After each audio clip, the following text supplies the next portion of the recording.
and welcome to another Free.volous webisode. Today I'm going to give you my reviews and thoughts on the Juvia's Place Nubian 2 palette. And this may be quite relevant for people here in Europe since only recently, I think, Beauty Bay started stocking these palettes. Most of them are sold out right now, but I think it's a matter of restocking. These are not limited edition that I know of. I think you will be able to get your hands on this or other palettes from the brand.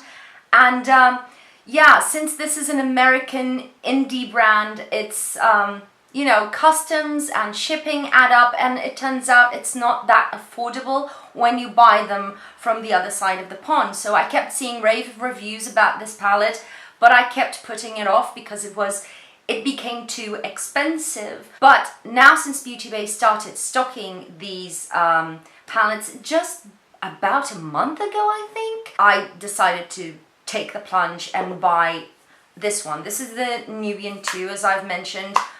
And I just bought this one because in terms of color selection, this is me in a palette again. It has the oranges and it has the more bronzy shades. It has this wine color here, this burgundy color here. It has browns that I really like. It has shimmers and mattes. They all complement each other, or they create good pops of contrast with each other.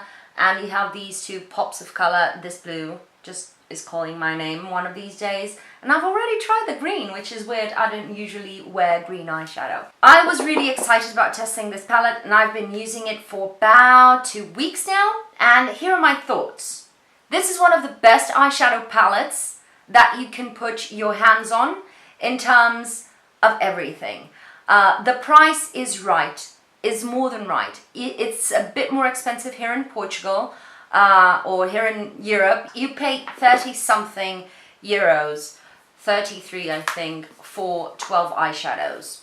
But these eyeshadows are 3.5 grams of product per pan. So each one of these eyeshadows has more product than Makeup Forever eyeshadows, which cost 23 euros here in Portugal, I think. Don't quote me on that, but it's around the 20 euro mark for one eyeshadow. So in terms of price per gram and price per pan, this comes down to being really, really affordable. But if it's shit, I don't care. If it's for free, it's shit. What happens is that these eyeshadows are not shit at all. These are overall, as a palette, mattes and shimmers. This is one of the best palettes, and these are some of the best eyeshadows that I've tried in a long, long time. Overall, in terms of quality and performance of the eyeshadows, both matte and shimmers or metallics, this is one of the best I've ever tried. And why? Because this is easy enough to work with for a beginner with a little bit of help from YouTube and knowing some of the basic concepts of makeup and how brushes can be used and whatnot. And it's easy enough for a beginner to work with, but at the same time, this can have the performance of a pro, highly pigmented palette without that much effort. I'm not saying that you really have to work with it to make it happen.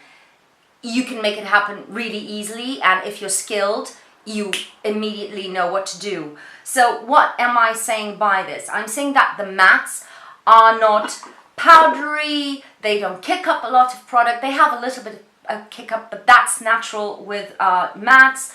But they are not extremely powdery, they're not patchy, they're not hard to blend. They blend beautifully. You hardly need any help with a fluffy brush, and they are blending, but you can build them up really easily. So if you're a little bit more heavy-handed, you'll have to go a little bit more lighter with your hands at first, and then see what you want to build up from there. I am a builder, so I always start with a wash, light layer, and I build up from there. But keep in mind that if you go all ham on it, you will have a lot of color payoff.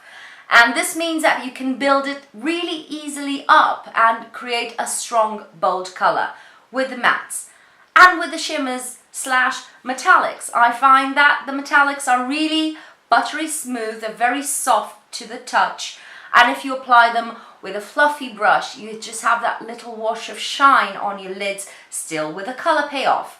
But if you use a flat brush, you have a little bit more payoff.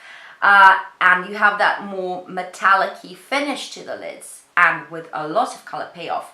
And if you use your fingers, or if you foil them, meaning spraying a little bit of setting spray onto the brush, because these eyeshadows can be used both wet and dry, you will have a beautiful, super impactful color and foiled effect. There is nothing I can say that is bad about these eyeshadows. Just a little bit of a warning: the darker colors, so Jezebel in Kenya, which is the wine color, and the brown, the deep dark brown, you will notice that they are a bit more drier than the lighter colors, which is usually normal.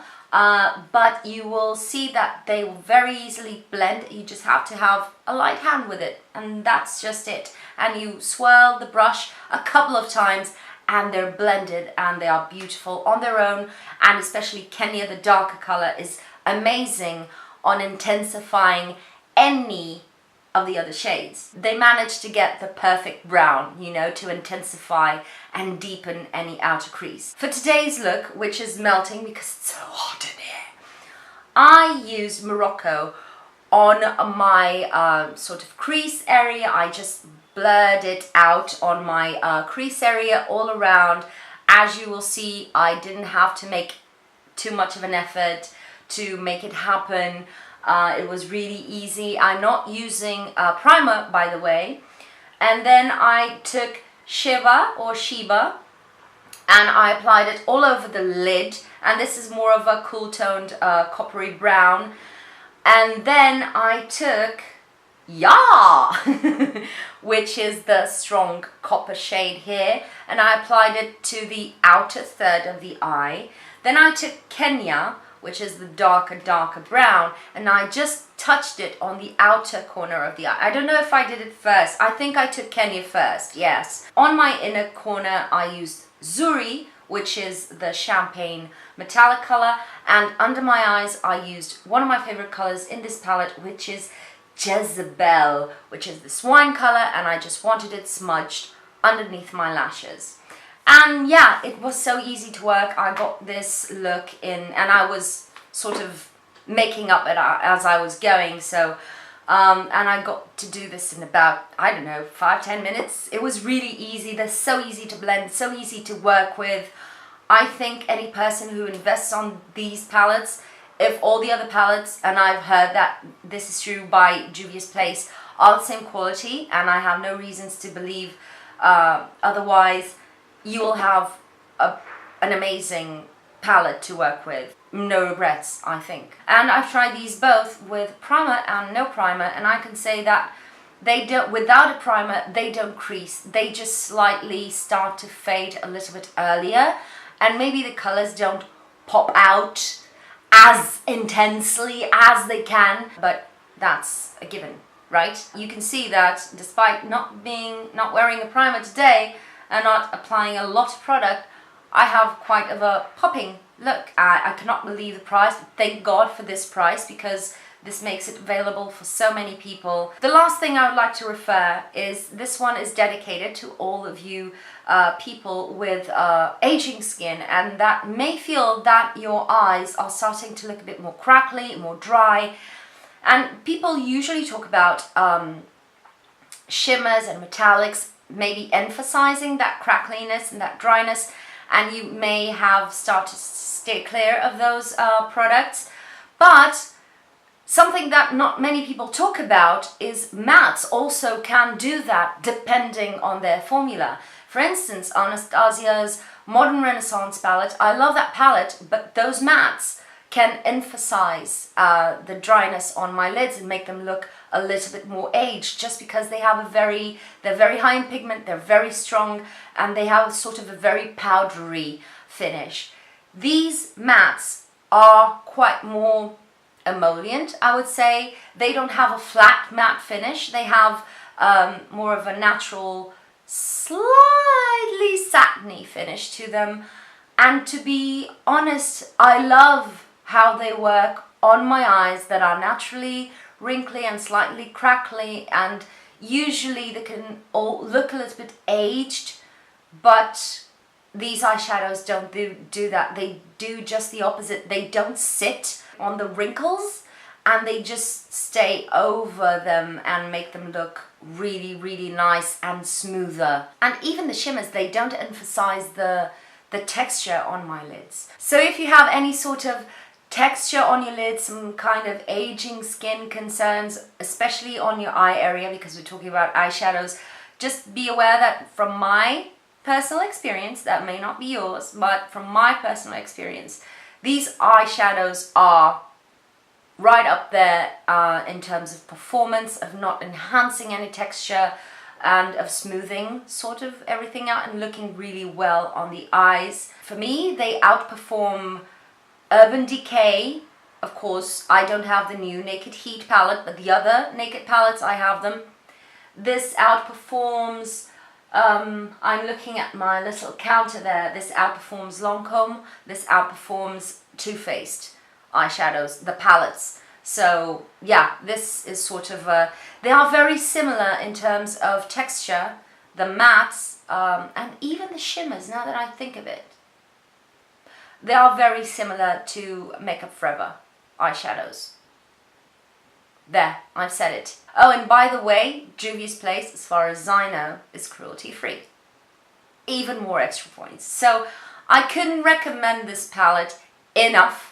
Especially this palette, because it's the only one I own, but I think that from what I've seen and read, you're good with any of their palettes, and it's a brand to keep an eye on, because I see great things on their future. I just hope they don't end up being bought by a big billion-dollar company like they all do, which really frustrates me, but for now, yeah, they're on the track for good things. So yeah, that's it. That's my review.